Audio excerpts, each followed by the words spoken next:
Coldo, Bueno, cuéntenos, aquí, dígame. ¿cuál es el clima que se vive en este momento en España? ¿Cuál es su análisis de los resultados electorales del día de ayer? ¿Por qué los votantes apuestan a la derecha en castigo al Partido Socialista Obrero Español? Bueno, el Partido Socialista no pudo remontar las terribles cifras de paro que se registran en España, que fueron los 5 millones de parados, y eso le ha pasado una factura, pues y hasta infringirle pues la gran derrota electoral que ha sufrido en la noche, en el recuento de ayer, ¿no? En las elecciones celebradas ayer. Y entonces ha sufrido la mayor derrota de su historia durante la democracia, ¿no? Durante la democracia el Partido Socialista no había caído tanto y se ha quedado con 110 escaños sobre 350 del Congreso de los Diputados. Seguramente ha sido el paro el mayor revés del PSOE y lo que le ha hundido.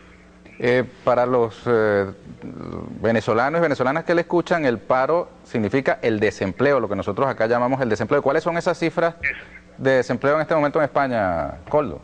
Pues en este momento rebasan el 20%, o sea, es más del 20% de paro, o sea, que equivale a más de 5 millones de personas, o sea, en paro, y más de la mitad más de la mitad del personal, de los jóvenes, están en paro, con lo cual las cifras son un poco terribles y el siguiente gobierno pues va a tener que hacer frente a eso. No se sabe muy bien, o sea, cómo va a conseguir arreglar esas cifras. No va a ser una tarea fácil, e incluso mucha gente piensa que no lo va a conseguir. Coldo, y el Partido Popular Español, que ha de asumir las riendas del Ejecutivo en la persona de Mariano Rajoy, ¿qué propuesta llevó? Porque digamos que la impresión general es que el programa económico de la derecha no se ha de distinguir demasiado del Partido Socialista Obrero Español. Están atados de manos con las recetas de la austeridad, que ya la hicieron incluso constitucional, con una reforma veloz a la Constitución por parte de los dos grandes partidos españoles. Ciertamente, o sea, el Partido Popular, o sea, tiene muy pocas recetas que añadir a las ya cocinadas, por así decirlo, por el Partido Socialista, o sea, y por Rodríguez Zapatero. Prácticamente se ha ensayado todo, o sea, todas las medidas que Europa dijo que había que implementar se han implementado.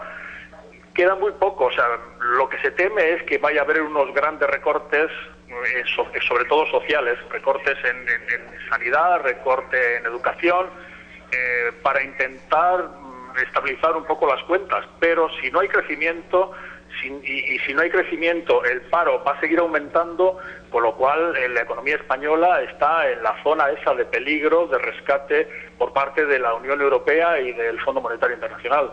Entonces le queda muy poco margen de maniobra al Partido Popular en cuanto a medidas a tomar.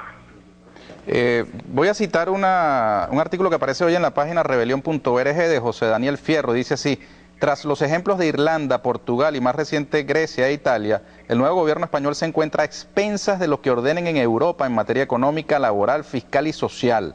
El margen es inexistente y, como ya han hecho otros gobiernos europeos, Rajoy deberá ceder la soberanía a los mercados para que estos realicen los cambios que consideren oportunos. Cambios. ¿Qué cambios podría haber? Pues yo creo que puede haber cambios, o sea, los cambios que puede haber solamente puede ser una reforma de la ley laboral, como piden los empresarios españoles. Ya se habla de que va a haber un despido con 12 días de sueldo por año trabajado, que es un retroceso muy grande, puesto que ahora son 40 días y 20 días en algunos otros contratos, o sea que 12 días sería un gran retroceso en los despidos. No sé, se me ocurre la privatización de la enseñanza, o en fin, hay muy pocas medidas más ya que tomar. Coldo, esas medidas todas, digamos, son cortadas con la tijera del capitalismo, serían más capitalismo para enfrentar la crisis del capitalismo. ¿Hay alguna opción anticapitalista en España que pueda, de algún modo, capitalizar esta crisis en la que está inmerso no solo su país, sino Europa, el mundo?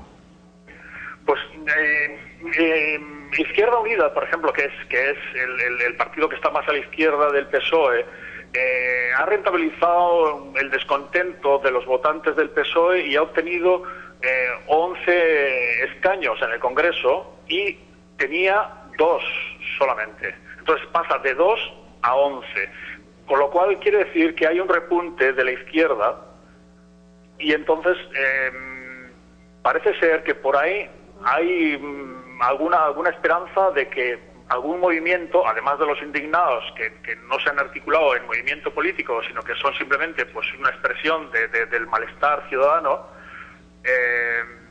es posible que vaya a haber algún repunte, ¿no? Que vaya a haber algún movimiento en Europa. Desde luego está habiendo descontento. Se vio en Londres, se ha visto en España, se sigue viendo en España, y hay mucho descontento en las sociedades. No se sabe muy bien, o sea, qué es lo que va a pasar, cómo va a solucionar, pero no parece que haya una varita mágica para solucionar la crisis de capitalismo en Europa ahora mismo. O sea, está un poco... no se ve muy bien una salida a la crisis europea. Los más pesimistas dicen que puede acabar incluso con la crisis del propio con la caída del euro, o acabar en una Europa a 2 velocidades, los del norte funcionando a un tren más rápido y los del sur descabalgados, pues un poco como furgón de cola a otra velocidad, con unas sociedades pues mucho más empobrecidas y con un panorama bastante desalentador para las clases populares, sobre todo. Córdoba, usted ha dicho que hay 20 millones de parados, de desempleados en este momento en España. ¿Cuántos? No, hay 5 millones de 5 parados, millones. hay 20%, más del 20% de parados, sí. 5 millones. Y esa gente, 5 millones, sí. y le pregunto, ¿esos desempleados han votado por la derecha? ¿Se mantienen en el abstencionismo? ¿Ese movimiento de indignados está cerca o lejos de nutriéndose de esa base, conformarse en una opción política?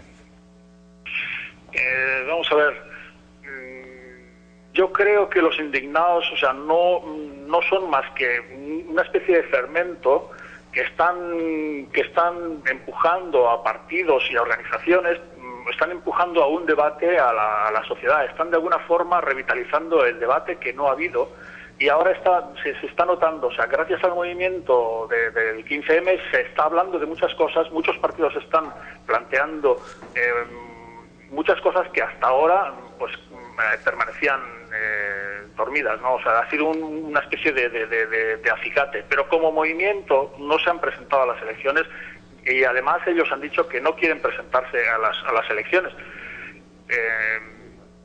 Entonces no veo que el 15M vaya a recoger el descontento, no parece ser. Ya en su más reciente paso por el Poder Ejecutivo, el Partido Popular Español se alineó con el entonces presidente de Estados Unidos, George Bush, en la persona de Aznar, y participó, por ejemplo, en la campaña de guerra contra Irak.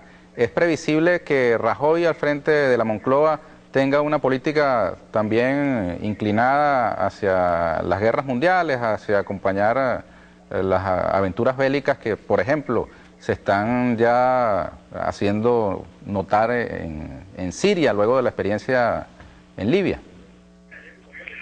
La derecha siempre se ha alineado con la política exterior de Estados Unidos, incluso saltándose lo que, como se vio en el gobierno de Aznar, lo que hacía Europa, o sea, de la política europea. Fue más allá y efectivamente participó activamente en los planes de la guerra de Irak y después en su ejecución en la medida que España como potencia sin media podía, ¿no? Y entonces es posible que aunque no han dicho nada de esto, aunque Rajoy no ha dicho nada de esto, es posible que efectivamente España juegue un papel más duro, esté en el ala de los más duros con respecto a los posibles conflictos pues que vaya a haber, no sé, lo que está sonando en Irán o Siria o los posibles conflictos que se desaten, pues, que parece ser que se necesitan conflictos para no sé, mantener, no sé, agendarme del mundo ocupado, ¿no? No sé, parece ser que España podría estar en esa línea dura, ¿no? Mire, ya para finalizar, Rajoy anticipó algo de lo que ha de ser su política exterior hacia América Latina y particularmente hacia Venezuela. No, yo hacia la política exterior hacia América Latina no le he oído nada a Rajoy. En realidad Rajoy no ha dicho muchas cosas. Rajoy se ha mantenido un poco a la expectativa, dejando que el gobierno cayera, que cayera con sus cifras de paro, y él ha hecho muy pocas propuestas. Incluso en política exterior, la verdad, no se conoce cuál es su forma de pensar o cuál es su forma de actuar posterior al triunfo electoral. Es una incógnita Rajoy. No se sabe muy bien, o sea, qué es lo que va a hacer. Y en política exterior, yo creo que se alineará con Estados Unidos y con el ala más dura de la derecha europea. Perfecto. Bueno, Cordo, muchísimas gracias por su intervención, ¿eh?